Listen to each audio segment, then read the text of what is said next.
Кашель – это очень такой важный симптом, и, по сути дела, его можно сравнить с собакой, которая лает тогда, когда какое-то заболевание появляется. И кашель делится в основном на две группы – влажный и сухой. Или по-другому, еще более научно сказать, проксимальный или дистальный.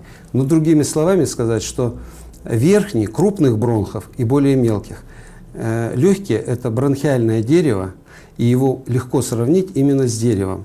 И на этом дереве растет, делится до листиков 17 раз деления на меленькие бронхи. И в зависимости от того, на какой бронх раздражается, кашляет в большей степени, те препараты надо принимать. Если это кашель преимущественно за счет крупных бронхов, то продукции мокроты здесь практически не происходит, и надо какие-то останавливающие кашель препараты. Ну, это, конечно, лекарство медикаментозное, но иногда можно согревающие легкие щелочные ингаляции. Вообще без врача препараты, останавливающие кашель, я бы не рекомендовал. То есть это как бы повод, если он сухой. А для кашля, который поражает мелкие бронхи, значит, там больше надо отхаркивающие средства. Можно делать грудной сбор, можно по раздельности отхаркивающие травы, их достаточно много. Мать-мачеха, чебрец, солодка.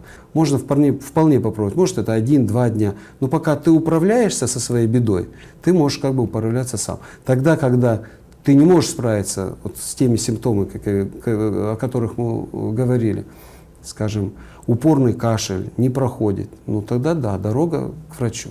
А если вы, например, начали принимать, кашель стал продуктивный, стало отхаркиваться, мокрота светлая, ну, пожалуйста, продолжайте.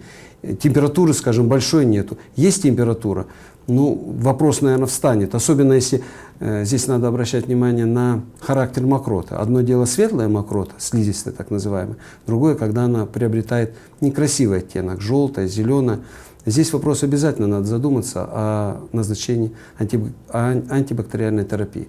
Это уже без врача, ну, я считаю, что нецелесообразно. Есть много стран, где они просто запрещены продажа антибиотиков без рецепта.